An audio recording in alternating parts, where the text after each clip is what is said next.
Most people toss their meds into their bag without a second thought. It's just a few pills, right? Maybe a bottle of cough syrup. What could go wrong?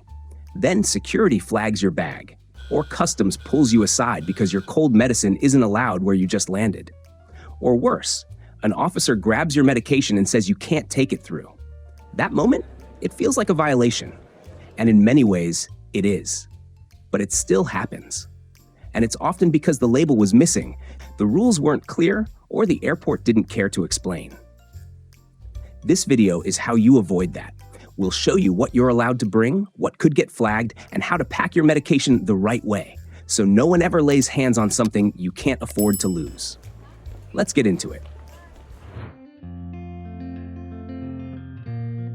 When it comes to packing meds for a flight, rule number 1 is simple. Keep them in your personal item, not your checked bag, not the overhead carry-on.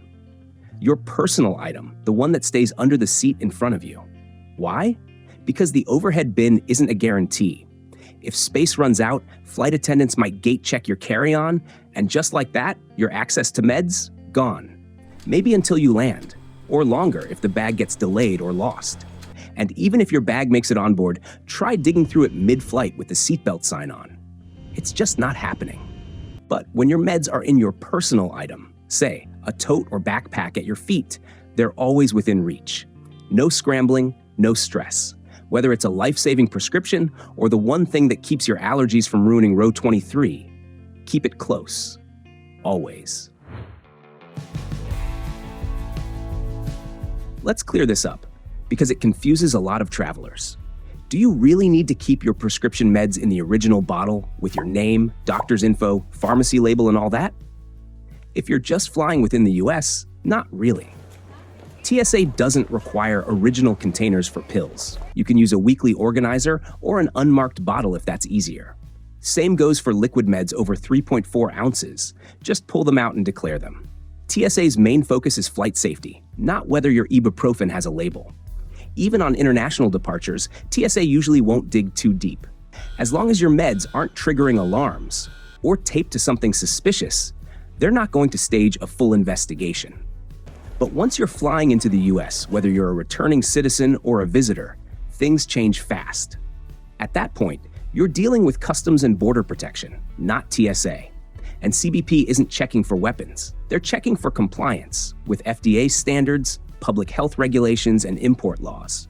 That means if your medication isn't properly labeled or prescribed by a licensed US doctor, it could still get flagged, regardless of whether it's legal in your country or available over the counter in American pharmacies. CBP isn't making a personal judgment. They're just following the rules, and when they can't verify what a medication is or how it ended up in your bag, they have every right to stop it right there. So yes, that bottle you picked up abroad, even if it looks identical to what you use at home, can still be confiscated if the paperwork isn't crystal clear. Ever watched To Catch a Smuggler? If not, here's a spoiler. You get pulled aside with a Ziploc of unlabeled pills? They'll scan every tablet, cross-check it in their system, and grill you about where you got it, why you have it, and who it was prescribed to. If the name on the label doesn't match your ID, good luck explaining that one. You'd think over-the-counter meds are no big deal. Cold pills, allergy relief, painkillers. If you can grab them off a Walgreens shelf, why would anyone care at customs? But here's the part most travelers don't realize. Once you cross a border, that bottle of cold medicine plays by a whole new set of rules. Take pseudoephedrine, for example, the active ingredient in Sudafed. Totally normal in the US, but banned or tightly regulated in countries like the UAE, India, and Japan. There have been traveler reports of delays and questioning at Japanese airports for carrying pseudoephedrine-based medications, even in small, personal use quantities. People have been stopped for carrying everyday cold meds that would never raise an eyebrow at home, simply because the rules abroad are different. No warning, no leniency, just confiscation, or worse. If your meds don't have the original packaging or clear labeling, customs can, and often will, confiscate them. Even when the medication itself is allowed, most countries limit how much you can bring, usually 30 to 90 days worth. Layovers can matter too. If your flight connects through a stricter country, your meds could still get flagged in transit. The smartest move?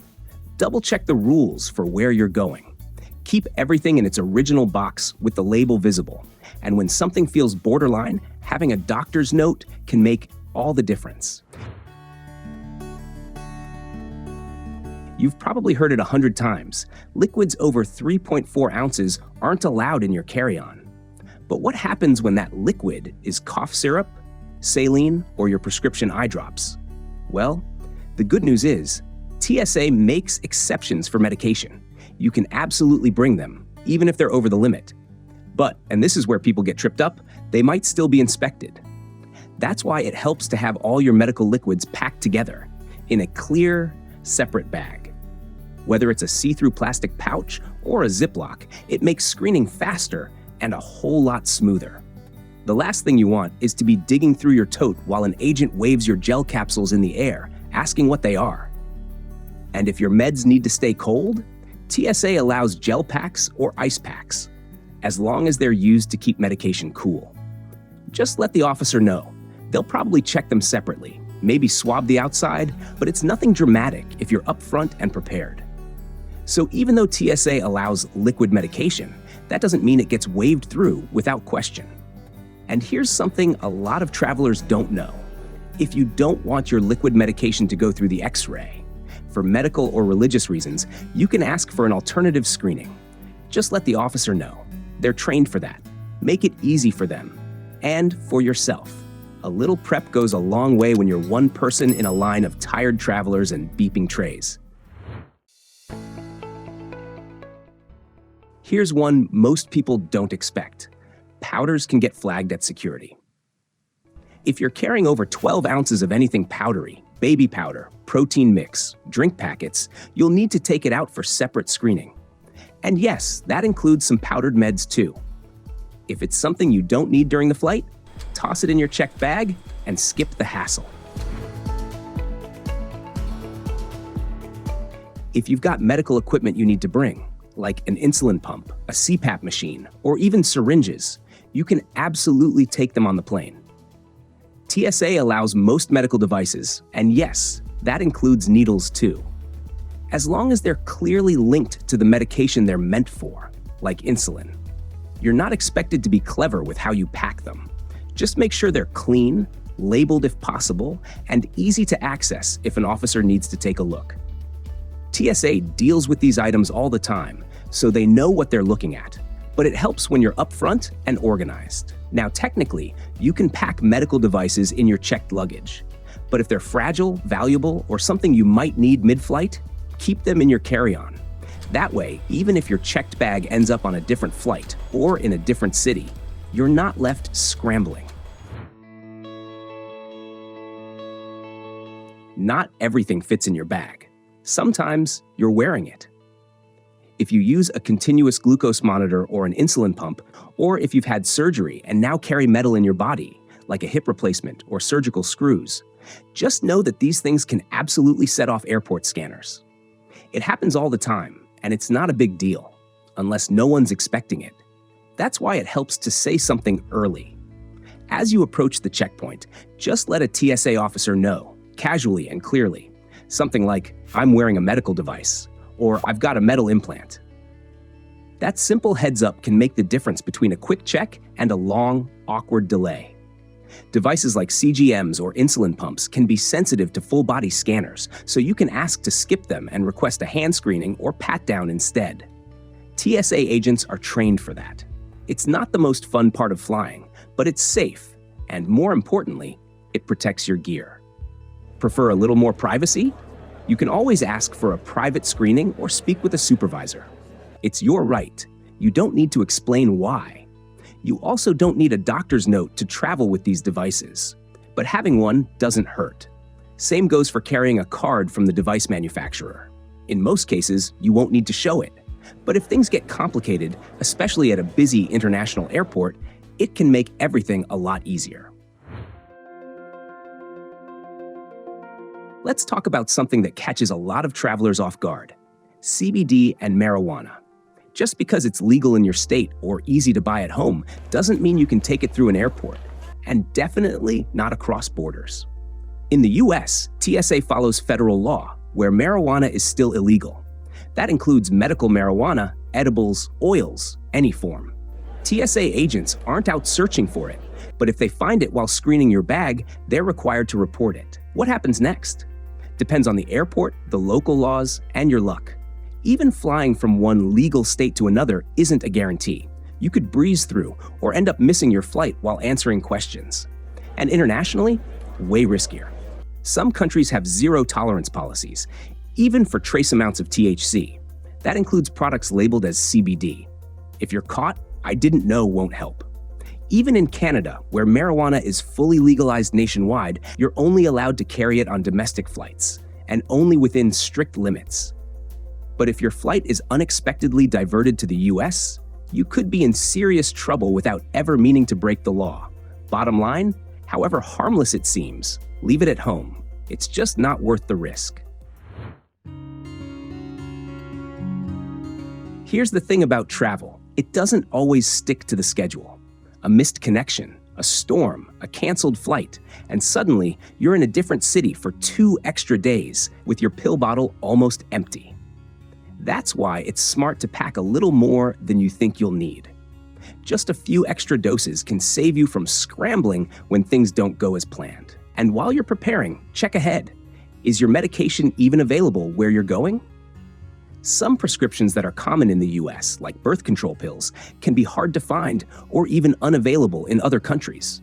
The same drug might have a different name or require a local prescription you can't easily get. That's where a printed and digital list of your medications can be a lifesaver.